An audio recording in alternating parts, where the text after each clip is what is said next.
Hey Prod Team, welcome back. If you're new to this channel, my name is Francis. I'm a production manager in VFX and animation, and I created So You Wanna Be Prod as an accessible resource for production departments everywhere.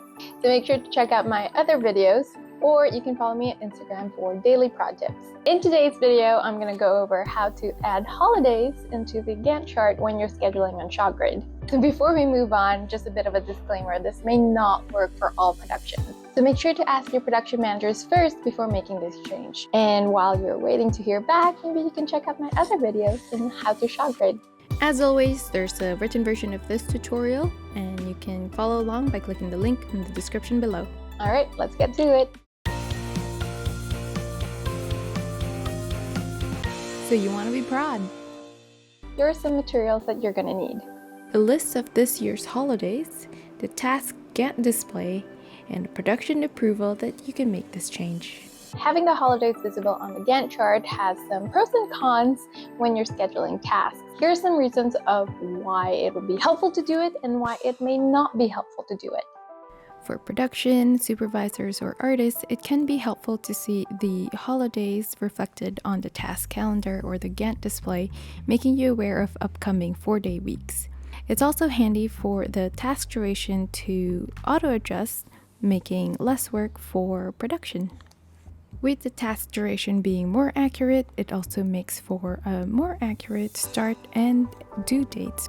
As for instances where it is not helpful, if you are using the same ShotGrid instance between multiple locations, remember that not all locations have the same holidays, so you might be incorrectly setting a day to non-working day when it actually is a working day for that other location. Some projects also plan for work to be done during the holiday, so it will be inaccurate to assume that no work will be done during those times.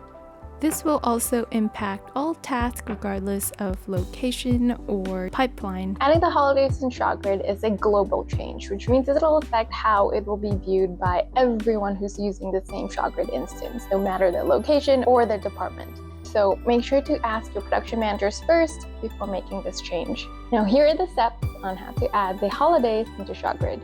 How to add holidays in ShotGrid. Step 1 is go to the task page, select a task, right-click, click on Work Schedule, and select Edit Work Schedule. Alternatively, while you have the task selected, you can click on More, click on Work Schedule, and select Edit Work Schedule. Step 2 is to click Exceptions in the pop-up. Step 3 is to locate the holiday date on the mini calendar that you see on screen left. Let's say that we want a holiday on April 18th. Step 4 is to click on the date. Step 5, click on Not Working. Step 6, give it a description. And Step 7, click on Create Exception. If done correctly, a red star will appear on the date of the holiday. Step 8 is to click on Save Changes. And Step 9 is to decide how you want ShotGrid to react when a task and a holiday overlap. Finally, Step 10 is to click Update. If done correctly, you should see that holiday date grayed out when you see it on the Gantt display. Bonus tip, try adding all of the year's holidays at the start of the year so there's less to think about later. Task scheduling in Gantt chart. If you chose the top option on step 9, this is how tasks will react when it overlaps on a holiday. Let's say that we have a task here that will take 2 days. If this were to start on April 17th, look what happens at the end date or the due date.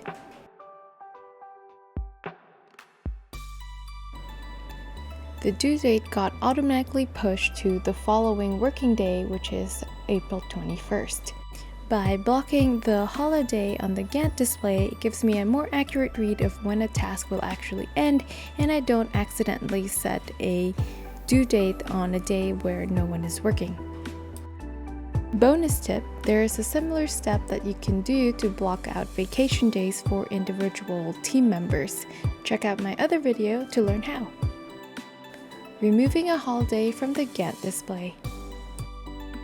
If you make a mistake or you need to remove a holiday from the Gantt display, just click on one of the tasks, click on Edit Work Schedule, Click on exceptions again, find that holiday date, and then click on remove all exceptions. Save changes, click on update. If done correctly, you should see that blocked out date or that grayed out bar under April 18th disappear. Here are some more prod tips that I have when you're scheduling in ShotGrid. For more tips like this, make sure to visit the website at www.soyouwannabeprod.com.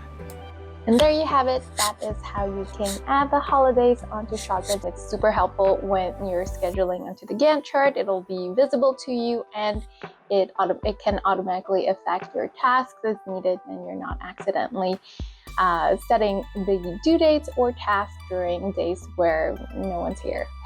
Speaking of schedules, I've actually put together a generic production calendar that might be useful to you. If you want to check it out, there's a handy link for the calendar down below. If you found this video helpful for scheduling, hey, give it a like. It really means a lot to me, and it's super helpful to see your support, and it helps keep me going. I'm on a mission and getting more prod support out there, and getting the word out on these resources helps a long way. I hope you learned something new today that you could use to help someone else, because at the end of the day, your greatest resource is each other. Thanks for watching, take care, and I'll see you next week. Bye!